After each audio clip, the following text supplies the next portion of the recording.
Governor Abercrombie, Secretary Strickland, Director Jarvis, Admiral Fargo, distinguished guests, Pearl Harbor survivors, and World War II veterans.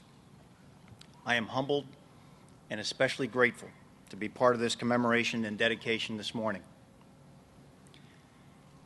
It's easy to lose track of time when you're here. There's so much to see, to contemplate, to discover, to learn, to absorb about the historical narrative that led to this fateful day 69 years ago.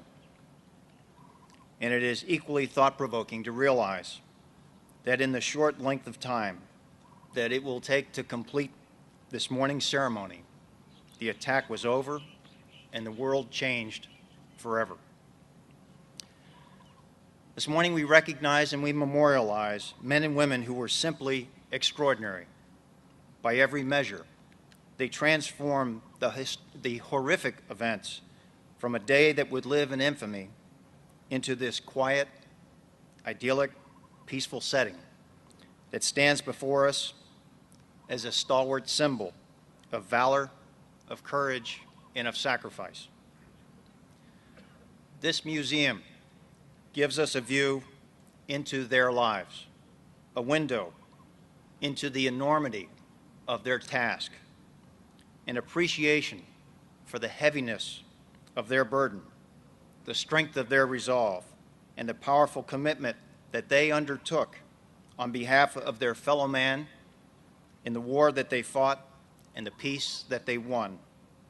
Today, this setting, these hallowed grounds, and our memorial is at rest in hushed silence, admired, revered, and respected as a perpetual source of national pride that represents the promise and potential of youth, as well as the promise and commitment of a grateful nation now fulfilled. The benefit from the study of history is that it offers the opportunity to learn from many perspectives, to understand competing points of view, and to examine as well as challenge the policies and decisions that led to remarkable chapters in the human experience.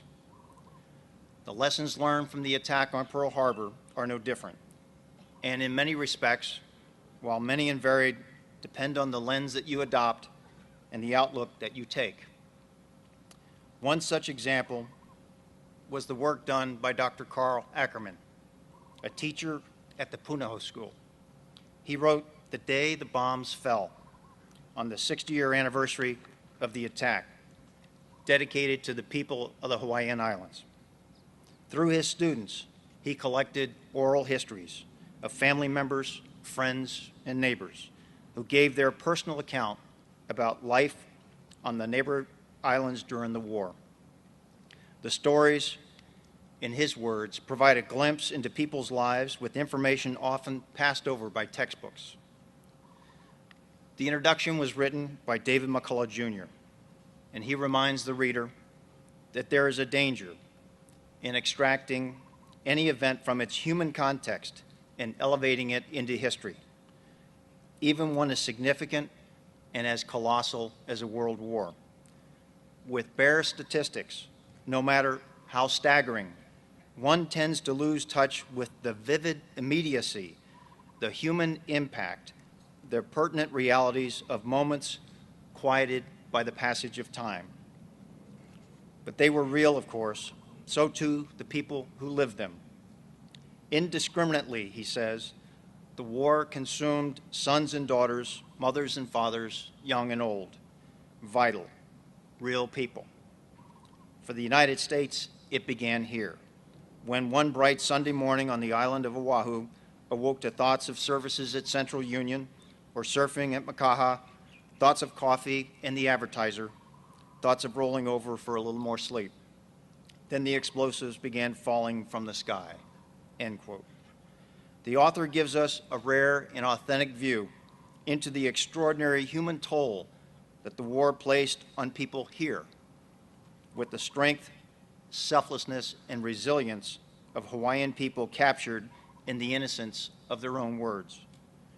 As you walk these grounds, you will sense a close, deep, and abiding personal connection between the people of Hawaii and the members of the armed forces who suffered together during that fateful moment in history. Despite the pain and the anguish of the longest day in our history, those who survived the attack, fought the war, won the peace, and in the decades that followed, went forward with their respective lives, settled, started their own families, new careers, built homes, lived in neighborhoods, grew close to relatives, children, and extended family in each of the 50 states and in several countries around the world. But today, they've come home. 248 Pearl Harbor survivors chose these waters for their final resting place. When asked, why? Why survivors of that fateful 2-hour battle want Pearl Harbor to be their final resting place after a very full life? The answers are without hesitation. They're quick and they're sharp, full of wit and wisdom, and reveal the true character and spirit of yet another commentary on the human experience brought on by war. Here's a sampling of their comments. With his eyes welled up, one veteran told me, "It would be the highest honor to rejoin my shipmates. You see, we loved Pearl Harbor. We loved Hawaii. This always felt like home." Another told me that we joined the Navy in 1940. My buddies and I, we knew the country was in real trouble. We grew up real fast that day. And yet another comment. We lived. We lived while others died. Those of us who survived felt obligated to take care of each other. You develop deep bonds and close connections to people under those circumstances. It was the proudest moment of my life. Pearl Harbor was not just a home port for these young men and women. It was their home. For survivors, it represents the home of their youth, the home of their memories, the home of their history, and the home of their beloved shipmates, friends, and extended family. They come back to this sacred setting, these historic waters, and this hallowed ground because, out of anger, anguish, and ashes, Pearl Harbor has become a place of healing and transformation, of new beginnings. To our veterans and survivors, the quintessential gift that you have given us is the opportunity for a peaceful world and the opportunity for a new beginning with our counterparts from the Japanese Maritime Self-Defense Force. Today, it is a strong personal relationship that exists now between our families, based on trust, mutual respect, and an inner strength, understood and respected by the descendants of former combatants and warriors, by the promise and the commitment that you made to the nation.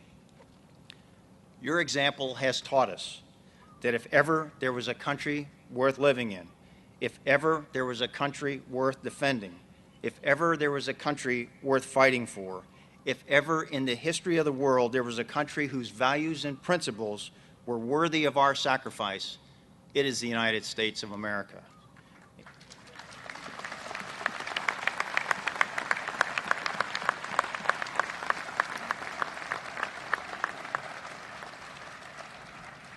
And on behalf of a very grateful Navy, we thank you. Thank you.